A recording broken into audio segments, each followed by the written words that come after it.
Hello guys, welcome back to my YouTube channel. तो अभी तक मैंने आपको फिफ्थ चैप्टर तक पेरियो का करा चुकी हूँ।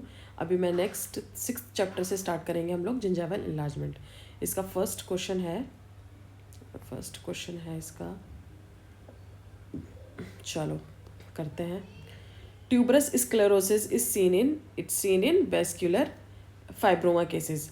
एक्चुअली ट्यूबरस स्क्लेरोसिस क्या होता है? It's a inherited condition which is a triad of epilepsy, mental deficiency and cutaneous angiofibromas.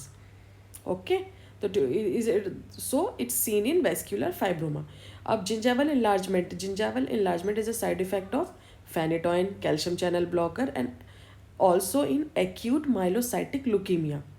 Okay, phenytoin, which is convulsant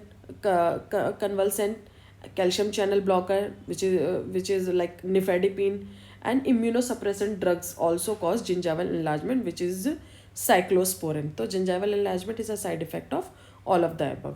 Now diffuse gingivitis include, diffuse gingivitis में क्या क्या होता है? डिफ्यूज जिंजिवाइटिस में होता है marginal, papillary and attach gingiva. Okay, मैं आपको एक ट्रिक बताना चाहूँगी इसकी। तो सबसे पहले देखो, एक नीचे एक टेबल आती है, यहाँ पर ये लोग देख के रखे हैं सी। तो इस टेबल को आप पहले देखो, ये देखो मार्जिनल, इंटरडेंटल एंड अटैच्ड, ये तीनों किस चीज़ में बढ़ेगा हमारा? ये वाली कंडीशन में।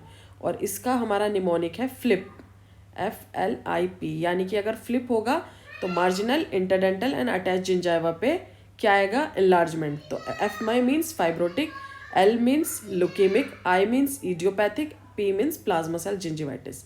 Rest marginal and interdental gingiva. समझ गए? आ जाते हैं हम इस पर आ जाते हैं। हाँ, तो diffuse gingivitis marginal, papillary and attach gingiva पर होगा ये। ओके, नेक्स्ट आ जाते हैं हम fourth. Changes in the gingiva during pregnancy are attributed to changes in the hormone level. Pyogenic granuloma के क्या क्या फीचर्स होते हैं? It's bleed on touch, painless and soft in consistency. Drug associated with gingival enlargements are, कौन कौन से drugs होते हैं? फेनिटॉइन होता है, उसके बाद हमारा सिस्टीन होता है एंड देन निफेडिपिन होता है 3। नेक्स्ट आ जाते हैं हम डायलेंटिन हाइपरप्लेजिया। डायलेंटिन हाइपरप्लेजिया को हम अब डायलेंटिन हाइपरप्लेजिया में क्या हो जाएगा? उसमें इनलार्जमेंट हो जाता है। तो इनलार्जमेंट के लिए तो हम उसको कट करेंगे जिंजाइवा को, जिसको हम बोलते हैं जिंजिविक्टोमी। ठीक है। Factor responsible for pregnancy gingivitis is, factor कौन सा होता है? Micro organism associated with plaque. Local irritating factor in gingiva is most likely give rise to pyogenic granuloma. Pyogenic granuloma irritating factors की वजह से हो सकता है, चाहे आप प्लाक बोलो या कैलकुलस बोलो, एनीथिंग। ओके, नेक्स्ट आ जाते हैं हम 10th क्वेश्चन पर, which is gingival enlargement in pregnancy is termed as angio granuloma. 11th पे आ जाते हैं, which of the following drug is associated with gingival hyperplasia. तो इसमें आ जाएगा हमारा साइक्लोस्पोरिन। अभी मैं आपको बताई, immunosuppressant, calcium channel blocker and convulsant drug, ये सब क्या करते हैं? जिंजाइवल एनलार्जमेंट करते हैं। Now 12th question, phenytoin causes gingival hyperplasia. Cyclosporine enlargement of gingiva can be classified as it's a non inflammatory because it's a drug induce, आपको पता है ये। Gingival enlargement in leukaemia mainly result from किसकी वजह से होता है? जब लुकीमिया में क्या आता है? सेल का इन्फिल्ट्रेशन हो जाता है जिंजाइवा में, that's why. Okay, now the condition gingival enlargement, it require the presence of local irritants होने चाहिए। एक्सरबेट एग्जिस्टिंग इन्फ्लेमेशन को एक्सरबेट कर देता है एंड प्रेगनेंसी, प्यूबर्टी इसके एग्जाम्पल्स होते हैं। ठीक है, all of the above. And 16th question, an example of acute inflammatory gingival enlargement is most likely to be seen in patient exhibiting the pregnancy gingivitis. ठीक है, जिंजिवाइटिस ड्यू टू एलर्जी की वजह से होता है, तो प्लाज्मा सेल जिंजिवाइटिस को बोलेंगे। नाउ पायोजेनिक ग्रेन्युलोमा क्या होता है? ये एक तरीके से granulation tissue overgrowth, non specific condition enlargement होता है ये। ठीक है, नेक्स्ट है 19th question, a young adult show non fluctuant tender and red swelling in marginal, अगर वो बोल देते हैं मार्जिनल जिंजाइवा तो क्या हो जाएगा वो gingival abscess. Okay, now question number 20 पर आ जाते हैं हम। जिंजाइवल एब्सेस इन्वॉल्व कौन कौन से ये होता है मार्जिनल एंड इंटरडेंटल जिंजाइवा, ठीक है, मार्जिनल पर भी और इंटरडेंटल पर भी।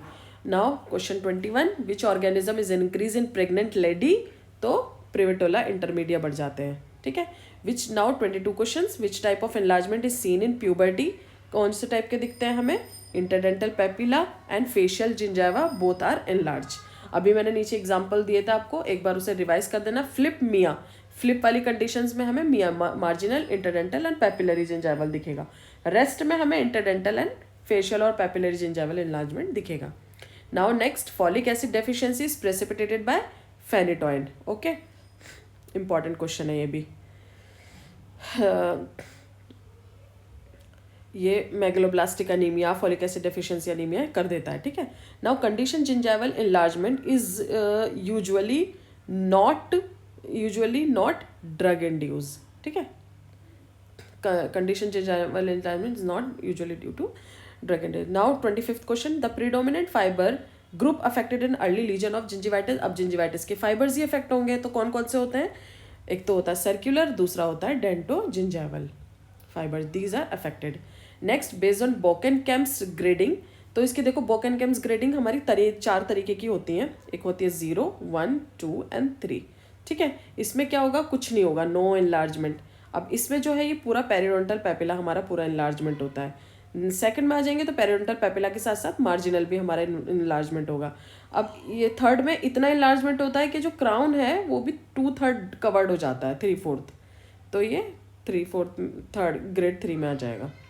Frequent periodontal abscess appear to be an important periodontal feature in diabetes mellitus. Diabetes mellitus patient में पेरिडोंटल एब्सेसेस बनते रहते हैं गाइज, याद रखना बहुत इंपॉर्टेंट है। कभी कभी ये भी पूछा जाता है कि 6th कॉम्प्लिकेशन क्या होता है डायबिटीज के पेशेंट में, तो periodontal abscesses. Now test tube rete pegs are seen in microscopic section of, किस में दिखते हैं, gingival enlargement due to Dilantin sodium में दिखते हैं। ओके, नेक्स्ट आ जाते हैं 29 क्वेश्चन, पैराइटल एब्सेस, ठीक है। नेक्स्ट आ जाते हैं हम 29 पे, parietal abscess is also known as periodontal abscess. Okay, next आते हैं, which of the following hormone in pregnancy is more associated blood vessel and increase permeability, तो विच हार्मोन, प्रोजेस्ट्रॉन। नेक्स्ट आते हैं हम, chronic desquamative gingivitis most often affect the women compare to that of man. Now 32, gingival enlargement with leathery consistency with characteristic minutely pebbled surface, तो ये एकदम leathery अगर consistency की बात करते हैं तो इडियोपैथिक जिंजाइवल एनलार्जमेंट। ओके, इसका कोई कॉज नहीं होता है। तो गाइज आपको सब समझ में आया, प्लीज़ नीचे कमेंट करो अगर आपको नहीं समझ में आ रहा है, कोई टॉपिक है जो आप चाहते हो कि मैं पढ़ाऊँ तो मैं आपको उसको पढ़ा दूँगी। ओके, आपको कैसा लगा मेरा लेक्चर, नीचे कमेंट